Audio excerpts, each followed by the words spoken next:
कहीं ना कहीं संस्कारों की कमी आती जा रही है और धर्म को समझने की आवश्यकता। धर्म तर्क का विषय है।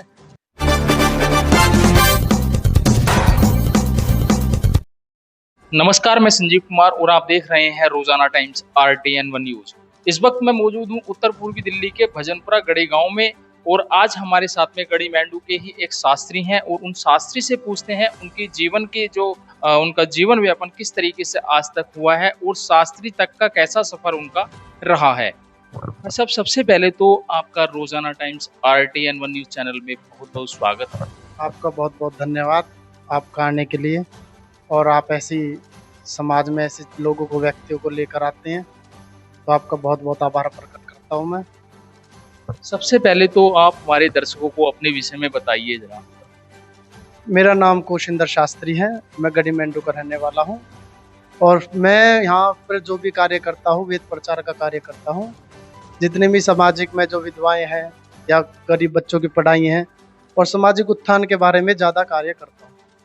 और मैं हर साल रयज कराता हूँ यहाँ पे, वेदों से जुड़े हुए, वेदों से संबंधित, और सभी गांव वालों से मैं आग्रह करता हूँ और उनको बुलाता हूँ और उन्हें वेदों के बारे में समझाता हूँ। मैं आपके जीवन की शुरुआत कैसे हुई है?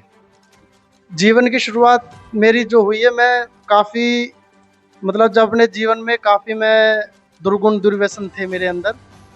तो जब मेरी सिस्टर हैं, मेरी बहन जी, तो मुझे उन्होंने वहाँ गुरुकुल, हमारे फरीदाबाद गुरुकुल मंझावली है, वहाँ मुझे भेजा।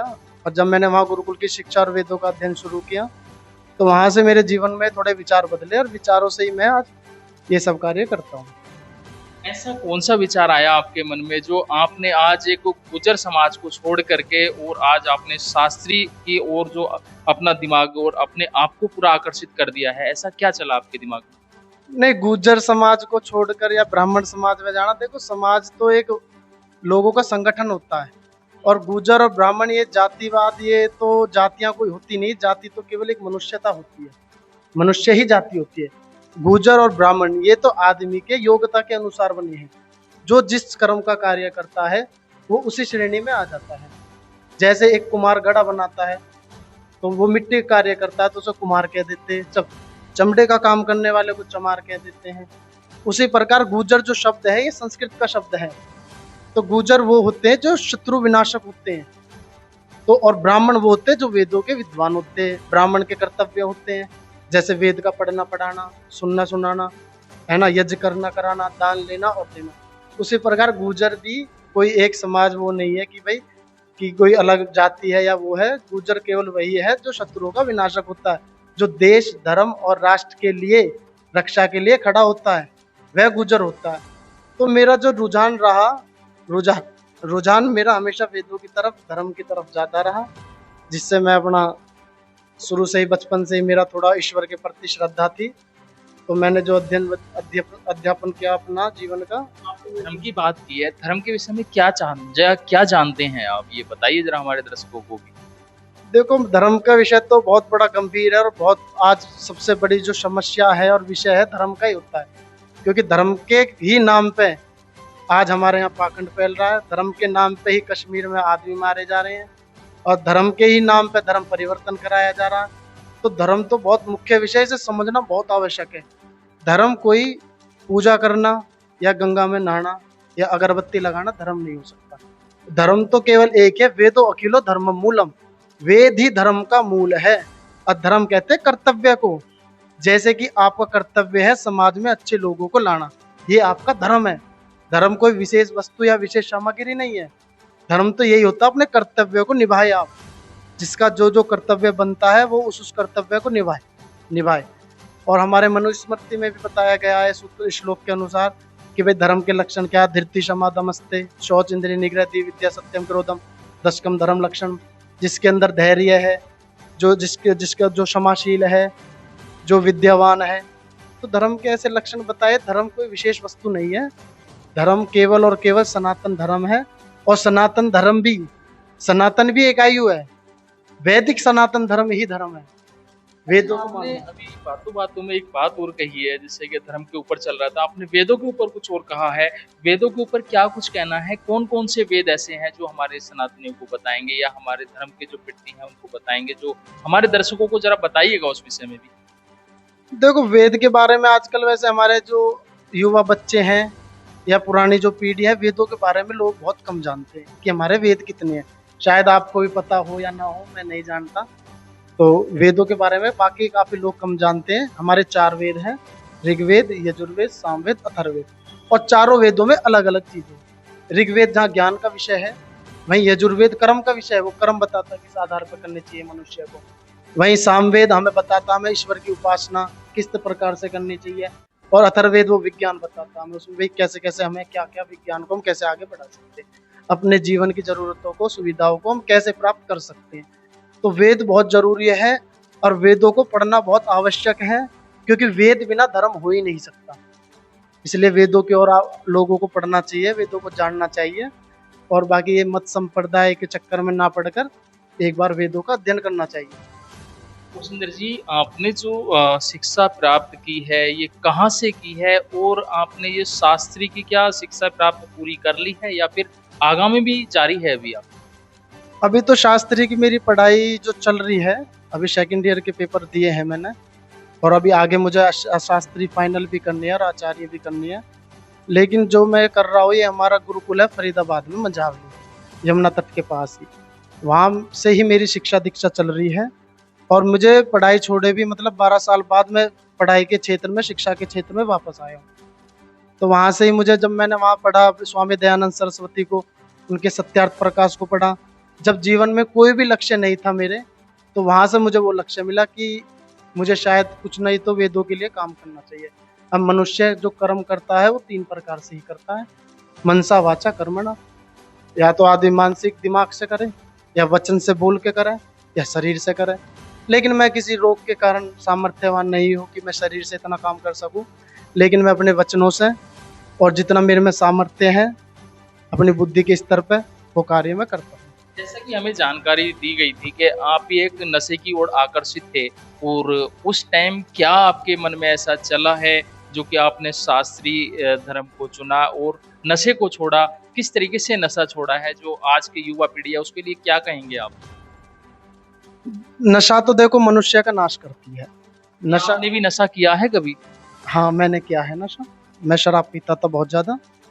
और मैं काफ़ी मतलब इतना मानसिक स्थिति इतनी मेरी बिगड़ चुकी थी कि मैं काफ़ी दिन रात शराब पीता था। तो मेरा जो बदलना हुआ वो गुरुकुल से ही हुआ।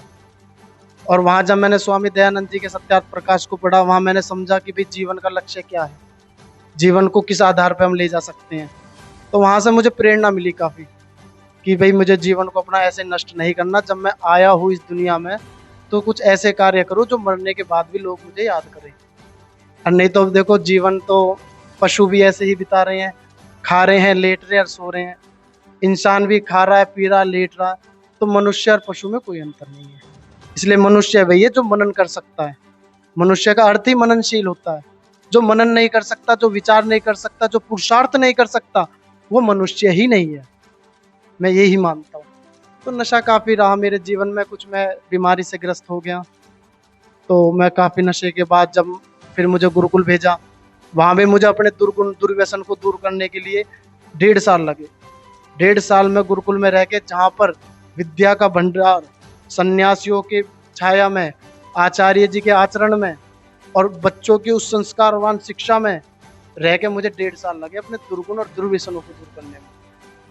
तो बड़ी आजकल जो युवा पीढ़ी है वो नशे की ओर कहीं ना कहीं आकर्षित हो रही है, और उस युवा पीढ़ी को हमारे माध्यम से क्या कहना चाहेंगे आप? आदमी जो भी कार्य करता है ना, वो सुख प्राप्ति के लिए करता है। अगर आप आज यहाँ पर बैठ के आप मेरे से ये सवाल पूछ रहे हैं, इंटरव्यू कर रहे हैं, आप देश दुनिया की खबर दिखा रहे हैं, क्यों दिखा रहे हो? कहीं ना कहीं आपको सुख नजर आ रहा है। तो हम उस नशे में वो सुख ढूंढते हैं और सुख के कारण ही उस नशे के अंदर चले जाते हैं। लेकिन वो सुख केवल और केवल क्षणिक है। 2 मिनट का सुख है, क्या 10 वो मिनट सुख का आपको भी मिला था जब आपने नशा किया था? सुख के लिए तो मैं करता ही था नशा। क्या हुआ था क्या थोड़ा बहुत? कुछ नहीं, जीवन को व्यर्थ करना ही समझो। नशा करना तो जीवन को व्यर्थ और जीवन को नष्ट करना है। कुछ प्राप्त नहीं होता। ये केवल और केवल हम सोचते हैं, विचार करते हैं कि आजकल देखा हो तुमने, हमारे नौजवान लड़के टेंशन हुई नहीं, थोड़ी बहुत समस्याएं आई नहीं जीवन में, तो शराब पीने लग जाते हैं। वो समस्या का समाधान नहीं है। धर्म की बात चल रही है। कहा जाता है हिंदू धर्म में शंकर भगवान सबसे सर्वोपरि हैं और सर्वोपरि होने के बाद में लोग उनकी तरफ को जो नशे को लेकर के आकर्षित होते हैं और नशे की ओर जाते हैं और उनके जो अच्छे कार्य हैं, जैसे कि उन्होंने संसार को बचाने के लिए विष पिया और गले में आज भी नाग धारण किए हुए हैं वो, तो ऐसी आदतें क्यों नहीं चाहती हैं, क्यों नशे की आदतें लगती हैं उन संसार में, इन जो युवा पीढ़ी है उनको? जो आपने कहा है ना, ये बहुत अच्छा विषय चुना आपने, ये शिव जी का, कि शिव जी का नाम लेकर के भांग पीते हैं, नशा करते हैं। आप जो योगी हो इतना बड़ा, जो ध्यान और साधना करता हो, क्या वो कभी नशे की तरफ जा सकता है? कभी नहीं। आप अगर ऋषि ग्रंथ पढ़ो, वेदों को पढ़ो, दर्शनों को पढ़ो, तो जो ऋषि मुनि या योगी या भगवान होते हैं ना, वो कभी भी ऐसे कार्य नहीं करते। क्या भगवान कभी कोई गलत कार्य कर सकता है? तो अगर वो गलत कार्य कर सकता है तो फिर भगवान नहीं है। ये केवल और केवल धूर्त, पाखंडी, दुराचारी लोगों ने हमारे ईश्वर को, हमारे भगवानों को, जो हमारे महापुरुष है, उनको बदनाम करने के लिए ये सब चीजें जोड़ी गई है। कृष्ण जी के बारे में पुराण कहती है कि चोर जार उच्च शिखामणि, कि वो चोर भी और जार भी उच्च कोटि के हैं। जो इतने बड़े योगी राज भगवान कृष्ण जी, जब उनका विवाह माता रुक्मणी से होता है तो उसके बाद भी 14 साल बाद पुत्र पैदा नहीं होता उनके। तो माता रुक्मणी कहती है उनसे कि महाराज मेरे पुत्र करो, क्योंकि गृहस्थ का दायित्व क्या है, गृहस्थ जो जीवन होता है उसका लक्ष्य होता है संतान प्राप्ति। तो माता रुक्मणी कहती है कि महाराज मेरे संतान प्राप्ति नहीं होगी तो मेरा गृहस्थ जीवन बेकार है। तो जब भगवान कृष्ण जी कहते हैं कि 14 वर्ष का ब्रह्मचर्य, 12 वर्ष का ब्रह्मचर्य तू धारण कर और मैं, वो दोनों तपस्या करते। जो ब्रह्मचर्य का इतना बड़ा पालन करता हो, क्या वो ऐसे कार्य कर सकता है? चोर जार उच्च शिखामणि बता रहे। तो ये केवल और केवल धूर्त, दुराचारी, पाखंडी, और जो इनमें बड़े बड़े वो बैठे हैं धन को कमाने वाले, वो केवल उन्होंने हमारे धर्म को बदनाम किया है। नहीं तो कृष्ण भगवान जी का महाभारत में कहीं भी कोई भी चरित्र गंदा नहीं है। कृष्ण जी जैसा तो पवित्र चरित्र मिलता ही नहीं है हमारे ग्रंथों में। ये केवल केवल उन अधर्मी लोगों के कारण, जो जिनके तो पैगंबर साहब और जिनके ईसाई साहब जी जो ये कहते हैं भाई खाओ पियो मौज करो जी, जीवन में कुछ नहीं है ना जी, जो केवल और केवल यही बताते हैं कि स्त्री हमारी घर की खेती है, उसे जैसे चाहे जो। तो हमारे यहाँ तो स्त्री को बहुत बड़ा सम्मान दिया गया, यत्र नारीस्ते पूज्यन्ते रमन्ते तत्र देवता। जिस घर में नारी की पूजा होती है वहाँ देवता वास करते हैं। तो ये केवल केवल हमारे भगवानों को बदनाम करने की साजिश है, और हमारे कोई भी महापुरुष, कोई भगवान ऐसे कार्य, निंदित कार्य नहीं करते, बिल्कुल भी नहीं करते। जैसे कि आप देखा जा रहा है शास्त्री बने हैं, और आपका जो मेन उद्देश्य क्या है शास्त्री बनने के बाद में? अभी तो आप और भी पढ़ाई करने की बात कर रहे हैं, और भी शिक्षा प्राप्त करेंगे, क्या ऐसा है उद्देश्य जो आपने भी टारगेट बनाया होगा? कुछ का टारगेट है कोई आपका भी? बिल्कुल, मेरा टारगेट है, जीवन का लक्ष्य है वेदों का प्रचार करना। और शास्त्री जो है ये एक उपाधि होती है, जैसे BA MA एक उपाधि होती है, उसी प्रकार शास्त्री भी एक उपाधि है। शास्त्री मेरा करना इसलिए आवश्यक है क्योंकि मुझे ग्रंथों को पढ़ना है। मैं वेद और शास्त्रों का अध्ययन करता हूँ, इसलिए मैं शास्त्री भी कर रहा हूँ साथ के साथ, क्योंकि मैं जानना चाहता हूँ भाई हमारे वेदों में क्या है, हमारे ईश्वर क्या है, ये मत क्या है, संप्रदाय क्या है। जो आजकल ये पाखंडता बात बहुत फैल रही है। और आपने देखा हो आजकल आप किसी भी गाँव में चले जाएं, कहीं डेरे धाम, कहीं लड़पुरा धाम, ऐसे नए नए धाम बन रहे हैं। क्या बन रहा है पता नहीं, क्या हो रहा है समाज में, ऐसी भ्रांतियां फैला रही हैं लोगों में ईश्वर के प्रति। केवल और केवल कई लोगों ने तो धंधा बना लिया है। और मैं इंस्टाग्राम पे कई बार जैसे इनके कमेंट करता हूँ, अपने प्रश्न पूछता हूँ, तो सबसे बड़ी बात है कि आप धर्म कथा में आओ, लेकिन जूती तो काट के आओ और बुद्धि भी बाहर काट के। रील की ओर युवा पीढ़ी आकर्षित है, और कहीं ना कहीं देखा जाता है जैसे कि आजकल की युवा पीढ़ी है, कुछ युवक हैं और युवती हैं, वो रील बनाने में तो मस्त हो जाते हैं, लेकिन उनको धर्म का समझ में नहीं आता कि धर्म की ओर कैसे आकर्षित हों वो। बिल्कुल बिल्कुल, ये आपकी बात बिल्कुल राइट है। धर्म की ओर आकर्षित तो जब होंगे जब संस्कार होंगे। देखो आज समाज में अगर हम हैं, आप हैं, आपके माता पिता ने आपको ऐसे संस्कार दिए, तब आप इस लाइन में आए हैं और समाज में अच्छे कार्य करें। जैसे देखो संस्कार मिलेंगे, आदमी वैसा ही कर्म करता है। हमारे संस्कार उनको, बच्चों के अंदर जैसे संस्कार होंगे वो वैसे ही काम करते हैं। अभी कुछ दिनों की पहले बात मैं देख रहा हूँ कि हमारे मतलब इस समाज में नाच रहे हैं, भांड बन रहे हैं, कोई जाके कुछ कर रहा है, कोई कहीं कुछ कर रहा है। तो मतलब ये संस्कारों की बात है। अगर माँ बापों में संस्कार का अभाव होगा तो बच्चों में तो ऑटोमेटिक होगा। इसलिए हमें संस्कार कराने चाहिए, बच्चों को संस्कार देने चाहिए। और ये संस्कार तब आते हैं जब हम पे लागू होते हैं। कोई भी नियम जब हम लागू करेंगे तब वो बच्चा देख देख के अपने आप ऑटोमेटिक सीखता है। तो संस्कारों के भाव से ही बच्चे दूर है धर्म से, और वो ना धर्म को समझ पा रहे हैं ना देशभक्ति को समझ पा रहे हैं। क्योंकि जो धर्म को समझ पाएगा, जो कर्तव्य को समझ पाएगा, वही सब चीज को, देश धर्म को, माता पिता के धर्म को, आचार्य धर्म को, गुरु परंपरा धर्म को समझ पाएगा। तो आपने क्या-क्या कार्य अब तक ऐसे कर दिए होंगे जब से आपने शास्त्री की जो शिक्षा प्राप्त करने की प्रयास किया है? जब से क्या कार्य किए हैं आपने? क्षेत्र में कुछ काम किया है क्या? हाँ, क्षेत्र में तो यही, मैं क्षेत्र के तो नहीं कहता कि वे क्षेत्र में मैंने कोई कार्य किया। देखो, कार्य तो यही है, मैं यज्ञ-वज्ञ कराता हूँ, वेद प्रचार की रैली वगैरह भी करता हूँ, बच्चों को जोड़ता हूँ और बच्चों को पुस्तकें बाँटता हूँ। मैं चाहता हूँ कि बच्चे संस्कारवान बने, उन्हें अच्छी शिक्षा मिले, वो समझे कि भाई धर्म क्या है, मत क्या है, संप्रदाय क्या है। कल कोई धूर्त दुराचारी पाखंडी आके उन्हें बहका फुसला ना ले। और आपने सुना हो, मैंने एक दिन न्यूज़पेपर में पढ़ा कि गंगा में किसी ने अपनी बच्ची को, किसी भगत जन, किसी पाखंडी इस बाबा के कहने पे अपने बच्चे को मार दिया। आपने भी सुना होगा, न्यूज़ में आते रहता है कि उसने भाई 7 आदमी मार दिए, कोई फांसी पर लटक के मर गए, साथ किसी सन्यासी के कहने में, साधु के कहने पे, बाबा के कहने पे। तो ऐसे लोगों से बचा जब ही जाएगा जब हमें ज्ञान होगा। सा विद्या या विमुक्त है, विद्या वही जो हमें मुक्त करा दे, ज्ञान वही शुद्ध होगा जो हमें मुक्त करा देगा सब चीजों से। इस अच्छा, जनता को जैसे आप मैसेज दे रहे हैं, क्या आपका भी ये कहीं उद्देश्य ऐसा तो नहीं है कि पैसे के लिए आप भी कुछ कर रहे हो? ओह नहीं नहीं, ऐसा कोई उद्देश्य नहीं है। धन का मैं कोई ऐसा नहीं, मुझे ना पुत्रेशना, ना लोकेशना और ना वित्तेशना, इन 3 चीज़ों से मैं परे हूँ। क्योंकि मुझे जितनी आवश्यकता है, मेरी जितनी इच्छा है, मेरी पूर्ति हो रही है। मेरे जीवन व्यापन उतने में चल रहा है जितने मेरे पास है। और मुझे जो भी कार्य करना है केवल और केवल परोपकार के लिए करना है, मनुष्य की उन्नति के लिए करना है, समाज की उन्नति के लिए करना है, नारी शक्ति के उत्थान के लिए करना है। और मैंने जो भी कार्य किए गाँव में, मैं वेद पाठ या वेद रैली कराता हूँ। और बाकी मैंने फरीदाबाद में, हमारी 3 सिस्टर हैं, मेरी मुँह बोली बहन है, उन्हें कहीं से मेरा नंबर मिल गया, वो बेचारे विधवा हैं, उनके बच्चियों के एडमिशन नहीं हो रहे थे, तो मैंने किसी संस्था के दौरान अपना कहे सुन के उनके बच्चियों के एडमिशन कराए। हाँ, 3 बच्चे हो गए, आज वो पढ़ रही हैं वहाँ, वो काफ़ी खुश हैं। तो मैं एक विवाह भी कराया है मैंने, गरीब लोगों के, जो पैसे नहीं, सामर्थ्यवान नहीं है भाई किसी पंडित को 10,000 11,000 रुपये देने में, तो हम कराते हैं। हमारा गुरुकुल से मैं बच्चे लेके आता हूँ, ब्रह्मचारी लेके आता हूँ, करवा देता हूँ शादी, अपने खर्चे पे भी करवा देता हूँ।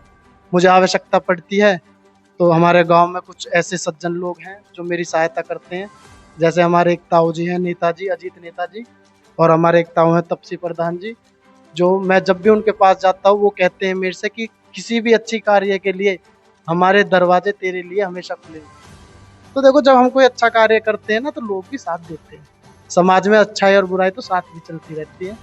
कुछ लोग मेरी, आज मेरे घर के मेरी निंदा करते हैं, मुझ पे आरोप लगाते हैं झूठे झूठे। तो ये सब चीज़ें जो है सब विचारों का है।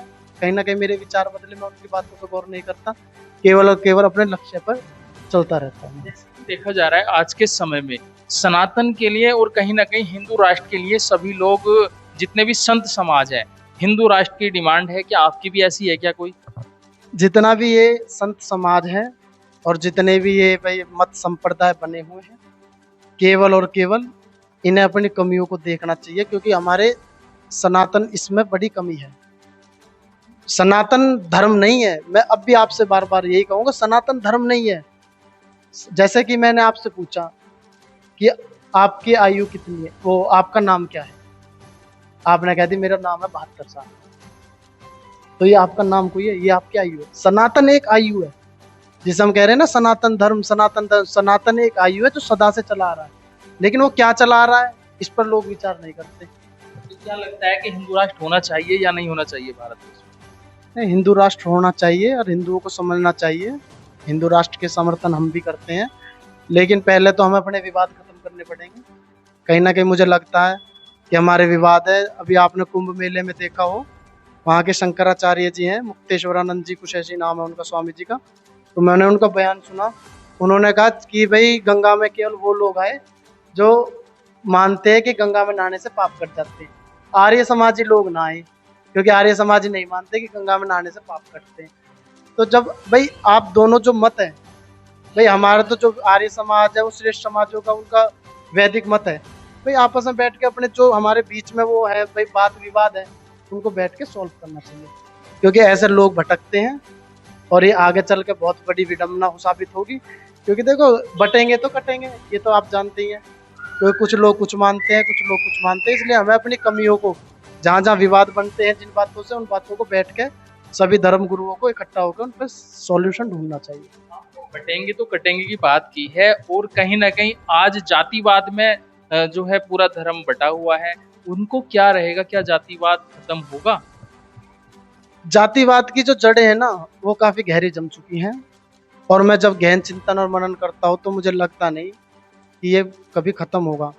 और इस पर मैंने, हमारे आचार्य योगेश भारद्वाज जी हैं और हमारे आचार्य अंतर्राष्ट्रीय सुभक्ता हैं स्वामी सच्चिदानंद क्रांतिकारी, तो उनसे मैंने कई बार ये संवाद किए हैं।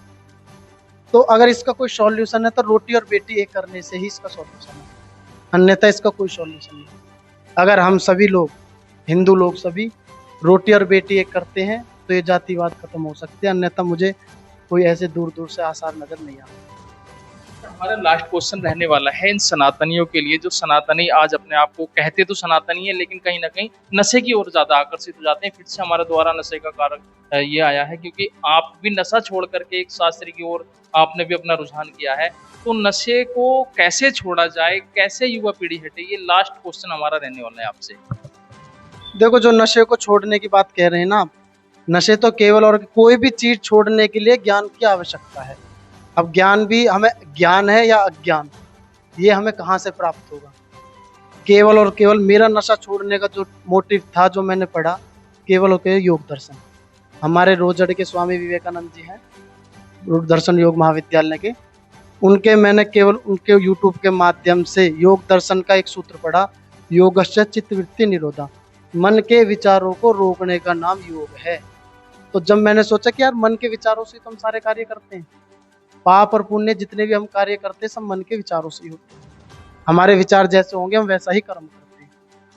तो वहां से मैंने समझा कि यार मैं कैसे कर्म कर रहा हूँ कि मुझे नशे में, मतलब मैं इतना जा रहा हूँ, क्या यही सॉल्यूशन है, क्या यही जीवन है? तो कहीं ना कहीं हमें उस तरफ चलना चाहिए, समझना चाहिए कि भाई हमें इसके अंदर कितना सुख प्राप्त हुआ, कितने लाभ हुआ, कितना हानि। हमारे माध्यम से आप इस युवा पीढ़ी को क्या संदेश देना चाहेंगे, आप हमारे चैनल के माध्यम से? आपके चैनल के माध्यम से केवल और केवल मैं यही संदेश देना चाहूँगा कि भाई नशा छोड़ो, नारी शक्तियों को आगे बढ़ाओ, बच्चियों को वेदों की ओर लौटो, और अच्छे बच्चों को अपने संस्कार दो, क्योंकि बच्चे आज समाज में हमारे हाथ से निकलते जा रहे हैं, कहीं ना कहीं संस्कारों की कमी आती जा रही है, और धर्म को समझने की आवश्यकता। धर्म तर्क का विषय है, न्याय दर्शन में सूत्र कहा है तर्क सिद्ध्यै धर्मा, जो तर्क से सिद्ध हो जाए वही धर्म है। जितने भी पहले जो धर्म सभाएं होती थी, आपने भी सुना हो, आपने अष्टावक्र का नाम सुना हो, जब राजा जनक की सभा थी तो वहां धर्म का ही तो निश्चय हो रहा था। तो कैसे निश्चय हो रहा था? एक दूसरे से वार्तालाप कर, जहां तर्क होंगे वहीं धर्म सिद्ध होगा। स्वामी शंकराचार्य जो हुए इतने बड़े, आदि शंकराचार्य, तो उन्होंने क्या किया? शास्त्रों से शास्त्रार्थ ही तो किए, तर्क ही तो किए धर्म के विषय में। तो जहां तर्क नहीं होंगे ना, वहां धर्म की स्थापना नहीं हो सकती। और आज आपने देखा हो जो ये केरला में हो रहा है धर्म परिवर्तन, या और जगह जगह हो रहे, मणिपुर में कहीं कहीं सुनने को मिलते हैं, जो कश्मीर में हो रहा है भाई धर्म परिवर्तन, ये धर्म परिवर्तन भी इसी कारण होते हैं क्योंकि हमें धर्म का ज्ञान नहीं। जब धर्म का ठीक ठीक ज्ञान नहीं होगा तो हम अज्ञानता में आगे दूसरे की बात मानेंगे। जो जिसमें बोलने की क्षमता होगी, जो तर्क से सिद्ध कर पाएगा वही तो जीत पाएगा। तो तर्क से जानना चाहिए हमें धर्म को भी, और हमें बच्चों को संस्कार की तरफ ले जाना चाहिए और समझना चाहिए। और मैं जितने भी ये जो मठ के मंदिरों के ऋषि मुनि हैं, सन्यासी है, इनसे भी आग्रह करता हूँ कि जो ये वहाँ बैठ के नशेड़ी भांग पीते हैं, सुल्फा पीते हैं, इनको भी अपने बच्चों को, और जो वहाँ साधु श्रद्धालु आते हैं उनको समझाना चाहिए। धर्म केवल गायन का विषय नहीं है कि आप भजन गा रहे हो और कुछ नहीं। धर्म तो समझाने का विषय है, धर्म तो बताने का विषय है कि बच्चों को कैसे धर्म समझाया जाए, कैसे बताया जाए। और ये हमारे सन्यासी काम नहीं कर रहे, हमारे ऋषि ये काम नहीं कर रहे, हमारे जो बाबा है मंदिर के ये काम नहीं कर रहे। इसीलिए ये कार्य हो रहे हैं कि जो धर्म, हिंदू धर्म जो नष्ट होने की कगार पे जा रहा है, क्योंकि हमने अपने अपने कर्तव्य छोड़ दिए। कहीं ना कहीं ब्रह्मचर्य ने ब्रह्मचारी ने गुरुकुल जाना छोड़ दिया, गृहस्थी ने 5 यज्ञों का पालन करना छोड़ दिया, वानप्रस्थी ने शिक्षा ग्रहण करना छोड़ दिया, और सन्यासी ने अपना वक्ता अच्छे उपदेश धर्मात्म बनना छोड़ दिया, व्यवहार छोड़ दिया, आचरण छोड़ दिया। इसलिए ये सब बिगाड़ आ रहा। इन समय हमें परिवर्तन की आवश्यकता है और इन्हें सोचना चाहिए सबको कि भाई कहाँ में कमी है, कहाँ नहीं। तो ये इतनी सी बात मैं आपके माध्यम से लोगों को पहुंचाना चाहता हूँ कि लोग इसकी तरफ समझें, आकर्षित हों, अपने वेदों से जुड़े। और कोई भी अगर आवश्यकता है वेदों से जुड़ी हुई कोई पुस्तक चाहिए, हमसे कांटेक्ट करें। मेरे काफ़ी जगह बोर्ड भी लगे हुए हैं और मेरा सोशल मीडिया पे कोशिंद्र शास्त्री के नाम से चैनल है। हमसे जुड़े, हम आपको पुस्तक भी देंगे आपको और राह भी दिखाएंगे धर्म से जुड़ने के लिए, जहाँ तक होगी वहाँ तक बताएंगे। तो कॉन्टैक्ट नंबर भी है क्या? हाँ, मेरा कॉन्टैक्ट नंबर है वहीं पे, मेरी इंस्टाग्राम आईडी कोशिंद्र शास्त्री पे जाएंगे, वहीं मेरा कॉन्टैक्ट नंबर मिलेगा। अगर आपसे धर्म संबंधित पुस्तक चाहिए, कोई प्रश्न हो, कोई संवाद हो, हमारे बड़े बड़े स्वामी जी बैठे हैं, वो तो कहते हैं, खुला चैलेंज करते हैं, भाई कोई अगर विडम्बना है तो आप हमसे पूछो। क्योंकि देखो बच्चे नहीं पूछेंगे, जब तक ये सवाल नहीं पूछना शुरू करेंगे ना तो इनके दिमाग में नहीं बैठेगी क्या चीज़ क्या है। बच्चा जब स्कूल में विद्यालय में पढ़ता है तो वो अध्यापक बार बार कहता है, भाई अगर समझ ना आ रही हो तो मेरे से पूछो। तो ऐसे ये सन्यासियों, कथावाचकों को भी वहाँ भी उनको ये कहना चाहिए, भाई अगर आपको कोई शंका है तो हम समाधान करेंगे, आप आओ हमसे पूछो। तो इसलिए इनकी सबकी समस्याएं, भ्रांतियाँ दूर होनी चाहिए, जो भ्रांति फैल रही है समाज में। इतना ही मैं आपके माध्यम से कहना चाहता हूँ और बाकी आपका बहुत बहुत धन्यवाद, आपने हमें अपना समय दिया। देखिए, ये थे हमारे साथ में कोशिंद्र शास्त्री, और जिन्होंने आज एक सनातन को कैसे आगे बढ़ाना चाहिए, हिंदू धर्म क्या है, पूरी जानकारी दी है। आप भी कमेंट करके जरूर बताइए किस तरीके की कोशिंद्र शास्त्री की जानकारी लगी है। मैं भी इजाजत लेता हूं। कैमरामैन सचिन कुमार के साथ मैं संजीव कुमार, RTN 1 दिल्ली।